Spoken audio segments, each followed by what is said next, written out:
બોલો બોલો ખેડૂત મિત્ર, શું કરો છો તમે અત્યારે? નિવૃત્ત છો કે? નહીં નહીં સાહેબ, હું એકચ્યુઅલી છે ને પ્રોફેસર છું, ડોક્ટર છું. ખૂબ અને સરસ. હમ. મારી પોતાની હોસ્પિટલ છે વેરાવળ સોમનાથમાં. અચ્છા અચ્છા, હા હા. હા, આની પહેલા બી એક વખત વાત થઈ હતી, બાકી મેસેજથી આપણે વાત થતી હોય છે. Okay okay. એટલે એકચ્યુઅલી ખેતી ડિપેન્ડન્ટ તો નથી, પણ પાસ ટાઈમ આપણને બધી ખેડૂત આપણે પણ મળી આપે શકે ખેડૂત ખાતેદાર સર્ટિફિકેટ જાતે મેળવ્યું કે કોઈની મદદ લીધી?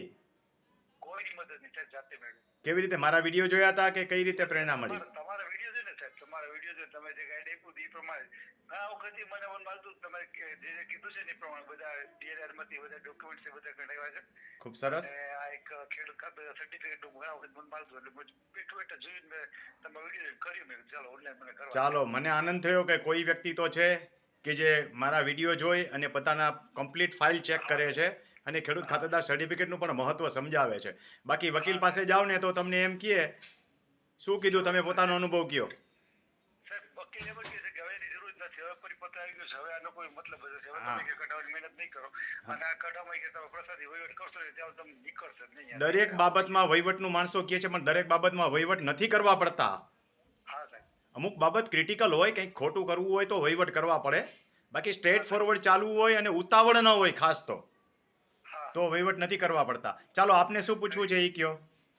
નહીં બસ સાહેબ, કોઈ અત્યારે કોઈ પેલું નથી કાંઈ. વચ્ચે એક મને કરી હતી, મેં તમને મેસેજમાં પૂછી લીધું કે મારે માપણીનો પ્રશ્ન હતો કે મારે ભાઈ જે છે બેંગ્લોરમાં છે, બરોબર એટલે છે. મારે માપણી કરવી છે, તો એને હાજર ના કોઈના બદલે ઓથોરિટી તરીકે હું હાજર રહું તો હાલે હાલે, સહમતિ લઈ લ્યો એટલે ચાલે, વિવાદ ના હોવા જોઈએ. થઈ ગઈ માપણી? માપણી થઈ ગઈ કહું છું. ઓકે ઓકે, ભલે ભલે. જુઓ ખેડૂત મિત્રો, ઘણી બધી વ્યક્તિઓ છે કે જે મારા વિડીયો સાંભળી અને પોતાની ફાઇલો કમ્પ્લીટ કરે છે, ડીએલઆરના કાગળ કઢાવે છે, ખેડૂત ખાતેદાર સર્ટિફિકેટ મેળવી લે છે. ભલે ડૉક્ટર હોય કે કોઈ ઉચ્ચ હોદ્દા ઉપર હોય તો એમની પાસે સમય ન હોય કે તાલીમ કેમ્પમાં ન આવે, તો પણ એ લોકો ઘરે બેઠા પણ કામ કરી શકે એ રીતની હું વ્યવસ્થિત માહિતી આપું છું. તમે પણ તમારા રેવન્યુ રેકોર્ડ યુટ્યુબમાં જઈ રમણીકભાઈ કોટડિયા લખી અને વિડીયો જોજો અને ચોખ્ખા કરજો. યુટ્યુબની અંદર મારા તાલીમ કેમ્પના તમામ વિડીયો મૂકું છું, એટલે સમજદાર વ્યક્તિ હોય તો આરામથી વિડીયો જોઈને કામ કરી શકે. ફેસબુકમાં જે લોકો જુએ છે એને આ બધું રેગ્યુલર નહીં મળે, એ લોકો યુટ્યુબમાં જઈ રમણીકભાઈ કોટડિયા વિડીયો નામની ચેનલ જોવી, એમાં પ્લેલિસ્ટ પણ તૈયાર કરેલું છે, એટલે ઘણું બધું સરળતાથી તમને ઘરે બેઠા માહિતી મળી જશે. આશા રાખું છું કે આટલી માહિતી તમને ઉપયોગી થશે.